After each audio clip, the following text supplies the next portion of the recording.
Kamusta mga thesis nyo, Besh? Para sa mga hindi pa alam ang gagawin at struggling paano hanapin ang perfect na research problem sa iyong thesis, worry no more. Tutulungan kita para hindi ka na mapukang lost sa research journey mo. Kaya stick around. But before we start, hit the like button, subscribe, and click the notification bell para lagi kang updated sa mga thesis hacks na tulad na ito. Okay, first things first, ano bang research problem? Ang research problem ay ang tanong o issue na gusto mong bigyan ng sagot sa study mo. Parang, bakit hindi pa ako crush ng crush ko? Corny lang example, pero ganun din. May tanong ka o may gusto kang malaman. Importante na malinaw ang tanong mo para hindi magulo ang research mo. Think of it this way. Kung walang tanong, wala kang isosolve. At kung wala kang isosolve, wala kang thesis at hindi ka kakagraduate, Besh. So ito na. Let's get to the good part. Paano mo hahanapin ang research problem mo? You can probably begin by tapping your interests. So, magandang simulan yung makita mo if anong mga topics ang nakaka-catch ng attention mo. Something na you are passionate about. Passionate ka ba about environment, tech, health, or arts? Choose something na hindi mo pagsasawaan. At kapag na-identify mo na ito, you can start observing your surroundings. Buksan mo mga mata mo, Besh. Ano ang mga nakikita mong issue sa paligid mo? It doesn't have to be bad or negative. Hindi kailangang problema na malungkot o bad lagi ang research problem mo. Akala kasi ng iba, ang research problem ay kailangan may issue or crisis na kailangang solusyonan. Example, if interested ka sa health, ano ang mga health issues surrounding you na pwede mong aralin or ano ang mga good strategies to cope with these health issues? Look at current events.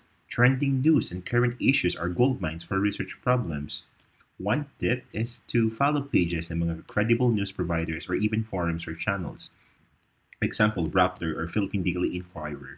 So pwede mo i-follow yung health sections nila at basahin ng mga current issues surrounding health. The key here is reading and looking for potential sources gaya ng mga news sites na ito. Another good tip and more credible is to review related literature. Magbasa ka ng existing research papers sa mga research journals. Huwag ka na mag-copy-paste ha. Hanapin mo kung anong gaps ang hindi pa nasasagot. One tip is pumunta ka sa mga credible research journals related sa field mo. If nakita mo yung topic na aligned sa interest mo, pumunta ka sa conclusion at hanapin mo yung further recommendation for future researchers. At ikaw yun, Besh! Dito sinasabi ng researcher if ano pa pwedeng gawin research in the future na hindi nagawa ng researcher. And voila, may topic ka na pwede mong simulan.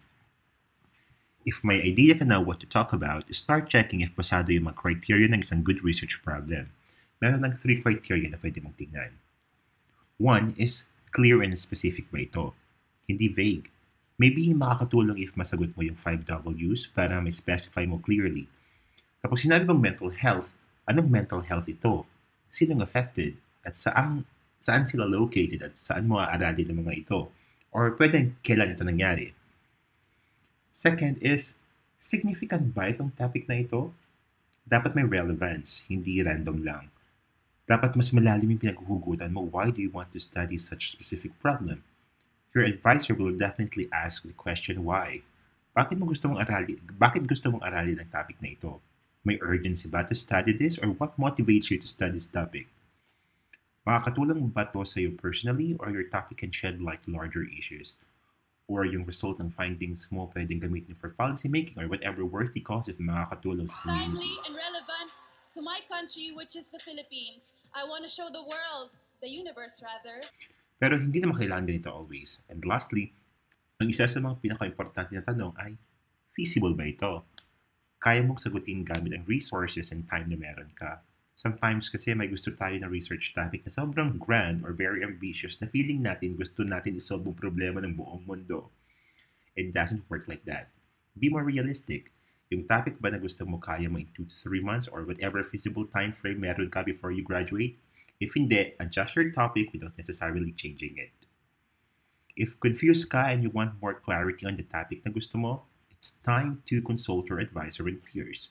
Don't be shy to ask help. Kaya meron tayong thesis advisors para tulungan tayo to seek clarity sa mga issues that we encounter. So make the most out of it. Talk about your idea or sometimes fresh ideas come from simple conversations. Don't be shy. Rather be excited to share your thoughts or ano mga nabasa mo at all. So that's all for now, and I hope nakatulong ito para mahanap mo na ang research problem mo. If you think helpful ito sa'yo, don't forget to like, share to your friends na struggling din, and subscribe for more research tips. Drop your questions in the comments below. Baka next video ikaw na sagot ko. Good luck sa thesis journey mo. You graduate ka din, Besh!